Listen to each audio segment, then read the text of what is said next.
Ei, pessoal, tudo bem? Olha a ProRegiane passando aqui novamente para prosseguirmos, darmos continuidade ao nosso conteúdo de português, né? Está lá no volume 2, já do positivo, e vamos hoje destacar, diferenciar discurso direto do discurso indireto. Então, vamos lá, vou compartilhar aqui a minha tela com vocês e nós vamos prosseguir, dar início, né? Aí na questão dos discursos. Então, nós temos aí o discurso direto e o discurso indireto. Tipos de discurso. Direto e indireto são tipos de discursos para inserir falas e pensamentos de personagens no gênero narrativo. Né? Então, indica aí a ação, né? A indagação dos personagens. Então, nós temos, no caso do discurso direto, é o mais comum e natural entre os tipos de discurso, pois consiste na transcrição exata da fala dos personagens sem a participação do narrador. Ou seja, o personagem ele fala por si só, ele pratica o ato e a ação de falar sem precisar, né, da interrupção, sem precisar do auxílio do narrador. Ele então realiza a ação, ele fala diretamente, né? É uma forma de dar vida própria aos personagens, fazendo o leitor ficar mais interessado e mergulhar na história. Nós temos ainda no discurso direto, são os sinais de pontuação, no caso são utilizados aí os dois pontos, aspas, ou travessão de diálogos, né? Que são sinais aí que indicam que o personagem está falando.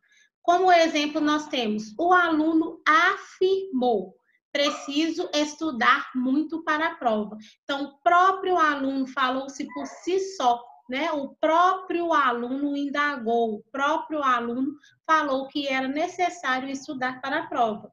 E o réu afirmou: sou inocente. Né? Então, o próprio réu está afirmando aí que ele é inocente. Né? Não precisa de uma terceira pessoa que está fazendo essa indagação para ele. No discurso direto, são utilizados os verbos de elocução, ou seja, relacionados ao verbo de dizer. Né? Então, o que são verbos de elocução, pessoal? São verbos que indicam a fala, que iniciam aí, né, um momento de discurso, que iniciam atitudes e ações dos personagens. Então, olha, como exemplos aí de verbos de elocução, nós temos falar, afirmar, perguntar, declarar, responder, indagar, entre outros. E aí, como exemplo de discurso direto, eu dei a imagem aí que está viralizando, né, nessa questão aí de prevenção, de combate ao coronavírus, que é o Cascão, né, lavando as mãos, e ele está declarando, ele está afirmando, ele está discursando diretamente. Prefiro lavar as mãos que pegar coronavírus, né? Então, é um exemplo aí de discurso direto. O próprio Cascão está realizando aí o ato, né, de falar, não teve a necessidade de uma terceira pessoa, no caso do narrador, que está indagando, né, está manifestando aí para o Cascão. O discurso indireto, ele é caracterizado pela intervenção do narrador do discurso, ao utilizar as suas próprias palavras para reproduzir as falas dos personagens. Então, quer dizer, no discurso indireto, o personagem, ele não tem vida por si só, ele não fala por si só.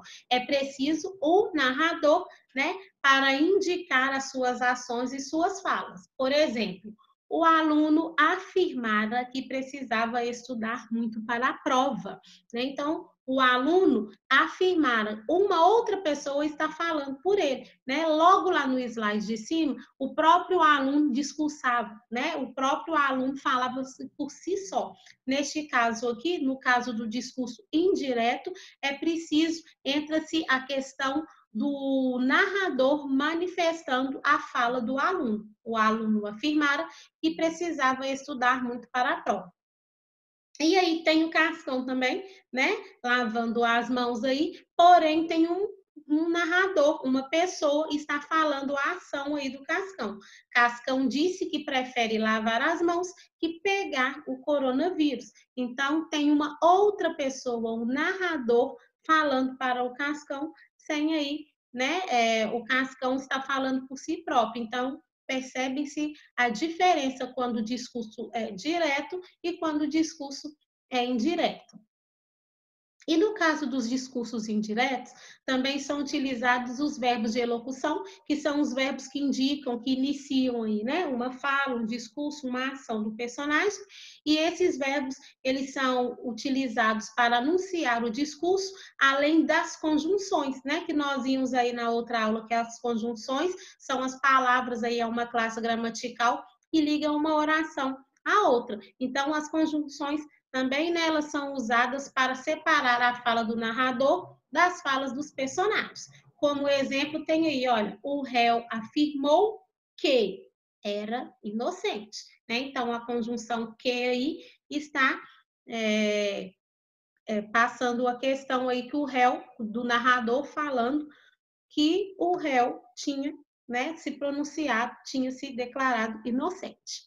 E para continuarmos, prosseguirmos aí, eu peço a vocês que vão, né, lá no livro, no volume 2, façam a leitura e as atividades também relacionadas ao discurso direto e indireto. Então, ficamos por aqui, pessoal, e até a próxima. Beijos para vocês.